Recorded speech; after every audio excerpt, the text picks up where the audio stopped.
Les entreprises sont littéralement submergées de données. Mais la vraie question c'est, combien d'entre elles arrivent à transformer ce flot d'informations en un véritable avantage stratégique?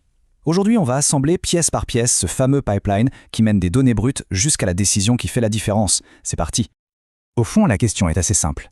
Est-ce que les données sont juste une ligne de coût dans un budget, ou bien sont-elles le vrai moteur de la croissance? En fait, tout dépend de la manière dont on s'en sert, et c'est exactement ce qu'on va explorer.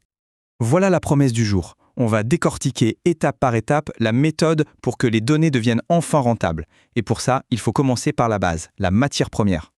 Alors, tout commence par les fondations. Cette première partie est entièrement consacrée à la matière brute de tout le processus, l'information. Pourquoi est-ce qu'une information de haute qualité est absolument essentielle pour réussir sur n'importe quel marché? Qu'est-ce que l'information commerciale au juste? Eh bien, c'est un peu tout ce qui touche de près ou de loin aux clients, à la concurrence et au marché. Ça va des chiffres de vente purs et durs au retour plus subjectif des clients. C'est vraiment le socle sur lequel repose chaque décision. Et c'est là que ça devient vraiment stratégique. Avoir une information fiable, ça permet de passer d'un mode où on réagit aux événements à un mode où on les anticipe. On n'attend plus que le marché bouge, on essaye de deviner ses prochains mouvements pour toujours garder une longueur d'avance.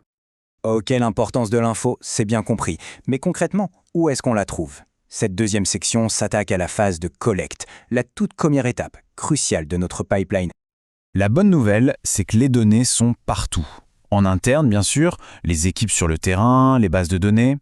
Et puis en externe, les études de marché, la veille sur les concurrents. Le vrai secret, c'est de réussir à croiser ces deux mondes, pour avoir une vision à 360 degrés.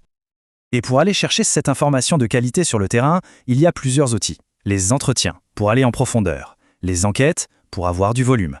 La veille, évidemment, pour garder un œil sur la concurrence. Et les événements, qui sont parfaits pour capter les petits signaux faibles du secteur. Avoir des données, c'est bien. Savoir quoi en faire, c'est beaucoup mieux. On passe maintenant au cœur du réacteur, l'étape centrale de notre pipeline, la raffinerie. C'est là que les données brutes vont être transformées en quelque chose de vraiment utilisable. Pour donner de la valeur aux données, il y a 3 temps.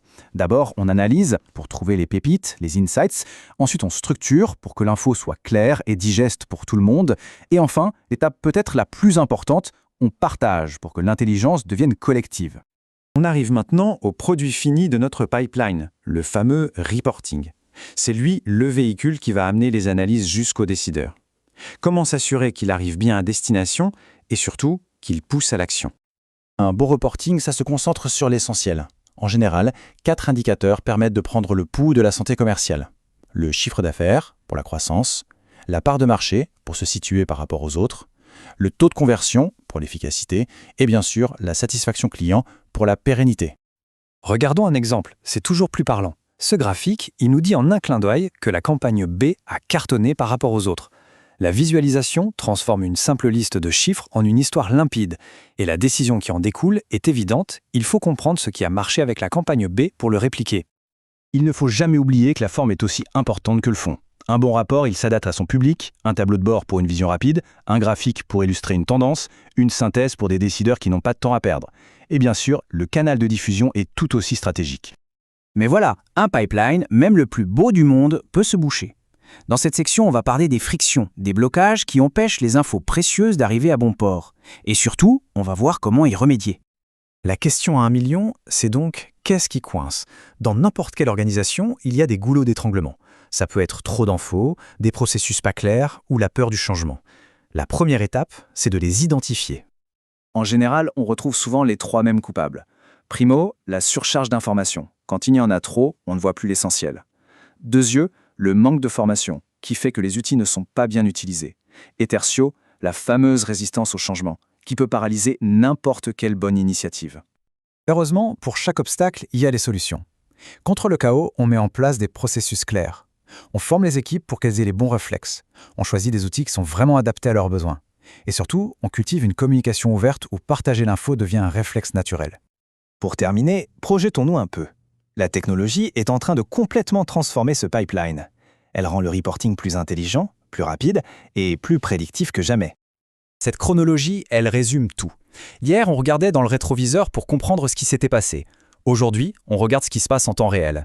Et demain, grâce à l'intelligence artificielle, on va pouvoir anticiper ce qui va se passer. L'idée, ce n'est plus de subir l'avenir, c'est de le construire. Et c'est la question qui reste en suspens. Est-ce que le reporting actuel se contente de décrire le passé ou est-ce qu'il sert vraiment à construire le futur? Un reporting efficace, ce n'est pas juste un constat, c'est un véritable outil de construction. La seule question, c'est de savoir où l'on se situe et quelle sera la prochaine étape.